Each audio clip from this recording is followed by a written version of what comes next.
And I'm like, so, Allie's looking for a chef, a maid, and someone to fund her lifestyle while she's in school. Hi guys, welcome back to my YouTube channel. Okay, so I will be reviewing Love is Blind Season 9, Episode 8. Okay, so guys, there is not one couple I am rooting for this season. Considering we're 8 episodes in, normally at this point, there is a couple that I'm like, okay, I can see the compatibility. I'm rooting for them. They can make it. That is not happening this season. I'm not surprised because I just feel like all of these are somewhat of mismatches. The only couple that I thought, okay, maybe this would work is possibly Jordan and Megan. But even that couple, there's literally no one that I'm rooting for this season. But that's okay. So let's get into this review. So this episode begins and we see Nick and Annie. And Nick is basically telling Annie that he didn't really like how she basically put words into his mouth, right? And, Nick kind of says, like, that can't happen again. I think it's good that Nick kind of put his foot down and said, like, I don't really like how you misrepresented what I said, and basically said something that he never really said in the first place. Annie apologizes, which is good. And yeah, I mean, my only thoughts on this is Annie said in a previous episode that in the past she's kind of almost self-sabotaged.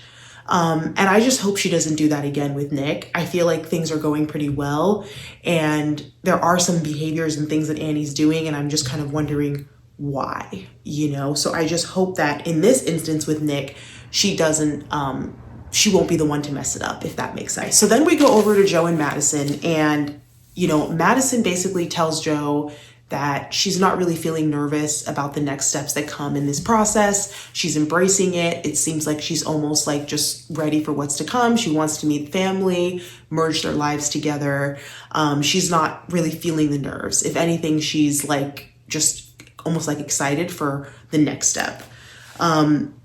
Joe is obviously not feeling that way, right? He seems anxious. He's nervous. I think he's a little more scared. And we see Joe kind of try and explain like how he's feeling to Madison. And he says things like that he's scared and that this is hard. And then Madison is immediately like, oh my God, what do you mean by this is hard? Almost thinking like, has the last couple of days with her and last weeks with her been difficult for him? And then Joe is like retreating and he's like, no, that's not what I meant. And guys, Joe is probably the worst person when it comes to articulating what he means. I feel like he just jumbles up his words, gets into this weird word salad where he's saying words but doesn't mean what he says, and then he'll say something and be like, oh no, that's not what I meant. It's crazy. And because of that, they get into this like argument where Madison is almost feeling like Joe wants Madison to be more worried than she is. And because Madison isn't as worried as Joe is, she's starting to, freak out and think like, is Joe really committed to me, And at one point it gets so bad that Madison takes off her ring. I thought this was dramatic. Like, I get that they're having a disagreement. They're trying to talk it through. But Madison, to me, is a little bit dramatic. Like, you don't have to take your ring off, I'm like, talk it through, or if anything, if you can't talk about it now, talk about it later. But don't just take the ring off. I think that was a little bit dramatic. And it makes me wonder if Madison really has faith in Joe, that he's gonna kind of go the long haul with her, if that makes sense. I almost feel like Madison is also skeptical of Joe and, how much Joe is really into her, because I just don't really know why that would be her reaction. It just seemed very extreme. Very extreme. But Joe is petrified, okay, of what's to come. Like, you could see it on his face, the way he was like, he couldn't even get his words out properly. He's stumbling over what he's saying. He's nervous, and I'm not saying he's wrong for being nervous, but I think Joe just has a terrible way of articulating how he feels. It's crazy. And then I feel like Madison and Joe constantly have these, what is it called? Like, they misunderstand each other a lot, right? And get into these petty arguments that I'm like, what are we doing here? So this is like a common theme with this couple. It's very common. So yeah, so that's that. Then we go back to Megan and Jordan. and we see Jordan's apartment for the first time. We see that he does have a 1-bedroom and that his son has the bedroom, and then Jordan kind of sleeps in like the living room, which is where he's put his bed. When I saw this, I thought, wow, what a sacrifice. Jordan seems like he's a really great dad. And I feel like he's kind of prioritized being a father and kind of putting his son first. And I think that that's an amazing thing to see. I think that, you know, anybody want to say what they want to say about Jordan, but I don't think anybody can say he's a bad father. It seems like he has 50% custody of Luca, so he splits that with Luca's mom. But even seeing how he set up his apartment and the fact that his son has his own room and he has the one room in that house, I was like, okay, like that's pretty amazing, you know? Yeah, so that's that. Then we go to Anton and Allie, and we see that they're basically on the same work schedule. So they both work nights, which is great because then that means that they can come and basically have breakfast together in the morning, right? So they're kind of on similar work schedules. So Allie mentions that when she was in school, her mom would do the cooking and even the cleaning for her. Meaning like when she was in school, all she had to focus on was school, and that her mom kind of took care of everything for her. I know Allie right now is a nurse, right? And it seems like she's going to be going back to school, right? So she's basically telling Anton that when she goes back to school, she won't really be prioritizing cooking or cleaning, right? And then Allie continues to explain, and she says something along the lines of she might not even really be working, right? And that, you know, I think she asked Anton, do you think you'll be able to support us like on his own salary? So when Allie's in school, it seems like she'll just be focusing on school. So I found this conversation to be interesting because I don't understand. I'm like, so, you know, Allie's looking for a chef, a maid, and someone to fund her lifestyle while she's in school. What is Allie talking about, guys? Like, I'm so lost. Like, people in college go to college and have jobs. They have other things going on outside of school. So Allie being what, I think 26 years old, like, why does she feel like when she's in school, she's only going to be focusing on school? Yeah, I didn't really like that. I think that it kind of showed that Allie can be somewhat maybe kind of self-centered, or maybe even a little entitled, because I'm like, are you trying to say that you want your man to basically do everything for you while you're in school? Yeah, I don't know how that's going to work. And throughout this conversation, Anton is kind of quiet. He's not saying much. Yeah, at one point, Allie asks, like, are you okay? She says that he's like acting weird. And in my head, I'm like, he's probably trying to calculate how this is going to work, considering what you just dropped on him about how you basically won't be doing anything but school, you know? So yeah, and I think Anton is kind of focused on, you know, how attractive Allie is, that he might just do all these things that Allie wants, you know, because he didn't really seem to push back. I don't know if he was just not pushing back because of the fact that he knew they were filming, or if he's really just okay with all of these things, right? So we shall see, but I didn't really like what Allie was saying. I just thought, you know, I think she could probably do more than just school. I think she just doesn't want to do more, right? So then they have a conversation about having a joint account, and Allie talks about how she wants to still have a separate account because she doesn't want him to know how much she spends on Botox. And this was actually something I agreed with when it came to this conversation. I think it makes sense for Allie to have her own separate joint, or her own like separate bank account. But for Botox, like, I don't understand. And I think it's also strange because she's only 26 years old. So I don't even know why she's pumping her face with Botox. She doesn't need it. But this is like a thing in this generation that I've heard of where people are getting Botox younger and younger. I don't know why. I think it's strange, it's premature and just pointless, and also very expensive. So once again, we don't really hear much from Anton in terms of how he feels about all this. He's just kind of like staring at her and just taking it all in, you know, because Allie's just dropped a lot of information on him. He's doing mental maths to figure out, how am I going to afford this, right? So that's that. I think that there will definitely be issues with this in the future. So we'll see what happens. Okay, so then we go to KB and Edmund, and KB is meeting Edmund's mom for the first time. Okay, so Edmund's mom comes to the apartment, and all I can say is it definitely looks like his mom was using some things in the past. Okay, I'm not trying to say it's definite, and you guys know what I mean by using some things. She did, look like she could have indulged in some things in the past, right? But based on Edmund's explanation of his childhood and how his parents lost custody of the kids, we can only imagine what kind of went on and what his parents were up to, right? So that's that. So she seemed sweet, and she talked about how she had some beads that she was going to bring Calabria, these beads that were from Ghana, that she was going to bring her next time she sees Calabria, and that this is something that she gives all her daughter-in-laws. So I was like, okay. So something I found strange was eventually Edmund and his mom get to talk one-on-one, and we see Edmund's mom say something along the lines of, talked about how she raised Edmund and put all this work into him, and that she kind of wants the best for Edmund. And I'm confused because based on how Edmund explained his childhood, it seems like his parents were constantly losing custody of them. So I don't know what's going on there. Like if there's more to the story, but it sounds like his mom is almost being a little bit delusional. Like, what work did she put into raising them? I don't want to be mean here, but I'm confused because based on the story Edmund told us in the pods, his mom didn't really do a good job of raising them at all.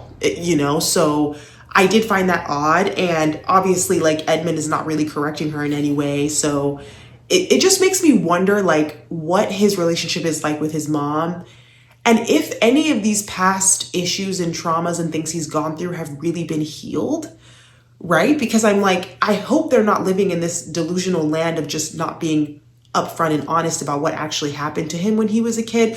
But that's a whole separate story, right? And I can't really go down that rabbit hole because I don't really know the full story. But that just stood out to me where I was like, why is she talking about raising him and putting all this work into him when it seemed like she wasn't around for a lot of his life? So that was a big question mark there. Yeah. And then another thing that Edmund's mom says is that when she originally saw KB on social media, she kind of was like, she didn't really have a good impression of KB at all. But it seems like meeting KB in person, she was like definitely more fond of her, and it seemed like they got along. So that's how that went. Okay, so then we go back to Joe and Madison, and we see Joe is apologizing again. Okay, and guys, at this point, Joe just needs to stop talking. The less he talks, the less he'll have to apologize, because I'm like, what is going on? It's almost like they keep going through this same loop of having these arguments. Joe's apologizing, arguments, apologizing. Like, he needs to just stop talking. He needs to talk less, and then maybe he won't have to be apologizing every episode. So it seems like they're cool now. We get to see Joe's apartment, and it was very bare, reminded me of like a bro's apartment. He didn't even have like a full set of dining ware. But I wasn't really surprised by anything that we saw. I mean, that's kind of what I expected. Joe kind of gives me bro vibes. He just doesn't seem like someone who's really ready to be not even married, even in a long-term relationship. There's something about him that's just giving scared little boy, and he wants to run away and do his own thing and live his bro life, right? But unfortunately, he decided to sign up for Love is Blind. It's just crazy. So that's that. Oh, and then another thing I noticed is in his apartment, he had these self-help books all over. And I was so surprised to see that because I don't want to be mean, but guys, I don't think he's reading those books. There's no way. There's actually no way. And that's all I can say about that. So moving on, we see that Jordan meets Megan's mom and sister for the first time. They go out to like a restaurant to eat. It seems like they got along really well. They were laughing a lot. Yeah, and I could just see Jordan kind of fitting into their family very seamlessly. It almost seemed like they were pretty comfortable with each other, even though they were meeting for the first time. So that went really well. Okay, so then we go to Nick and Annie, and Nick takes Annie to his place, like kind of in like a more of the outskirts of Colorado. Annie was very impressed by the stuff that she saw that Nick had. It seemed like she kind of found out some things about Nick that she didn't know before, especially regarding his like athletic abilities. You saw all these like medals that he had from when he was like doing sports for a period of time. He had a really cool car as well. And it was definitely like a quieter setting, a quieter place. It wasn't giving like city life, right? It was just kind of more rural and like calmer. And Annie could tell that this was a place that Nick really loved to be, right? So they have a discussion because Annie's a hairdresser and she's a hairdresser in Denver, right? And Denver, Colorado is like a big city, very different from, this place that Nick is in. And, basically Annie feels bad because she can tell that Nick loves being kind of in a more quieter environment, but feels like in a way Nick has to stay in Denver with her because that's where her hair business is. I thought that they had a really good discussion and compromise on this where Nick was very understanding. He's like, I know your business is in Denver. I'm in no way asking you to move out here with me anytime soon, but we can just kind of come to some kind of compromise. And then Annie also acknowledges that they can definitely come out to this house at some point sometimes, right? But her business is kind of like where she has to be. So I thought that conversation between them went really well. Okay, so then we see that Madison meets Joe's family and they like her a lot. The whole interaction I thought went great. We see Joe's sisters saying that initially when they had heard about what Joe was doing, they were kind of skeptical about the whole process and everything. But after meeting Madison, it was almost like whatever doubts they had, Madison put those things at ease, right? And I wasn't surprised by this at all. I kind of knew Madison would probably get along very well with them. She's very outgoing and I think that they really liked her. And then this interaction also made it seem like at least Joe seemed to be more kind of reassured in their connection. When he was kind of in his confessionals, he was kind of looking like, in a way, getting his family's approval. It seemed like it made him more sure about how he felt about Madison. So he was also really happy with how things went. Okay, so the episode basically ends and we see Allie and Anton, okay? And Allie is meeting Anton's friends for the first time. So we're meeting one of Anton's guy friends, right? And Anton's guy friend's girlfriend, right? So it's almost like there's two sets of couples. So at one point, Anton's friend's girlfriend goes to the bathroom with Allie, okay? And they're talking. And she's basically telling Allie that Anton and his friend used to go out a lot. They would be partying, they would be drinking, they would be going to strip clubs. And she's kind of letting Allie know that they both would kind of get into a lot of trouble and that she's kind of done a lot of what she can to make sure that they're not really doing those things anymore, especially considering the fact that Anton's friend is now in a relationship, right? Allie was very surprised to hear this because it seems like Anton had painted a picture like his friend was the party animal and the one that was always dragging him out, right? But like Anton never made it seem like he was also participating in these things and going to strip clubs and partying and doing this and doing that. So, Allie wasn't really happy to hear this because in her mind, she's like, well, why didn't Anton just come clean about that, right? And I think another thing that bothered Allie is it seemed like this was pretty recent, right? Like he was engaging in these kinds of behaviors as recent as 4 months ago, right? So Allie's now thinking, is he genuine in wanting to now get married? I mean, 4 months ago is not that long ago. And now you're engaged to be married. It's kind of contradictory, right? So Allie's kind of questioning Anton's sense of genuineness and basically his intentions with wanting to do this experiment, which is fair.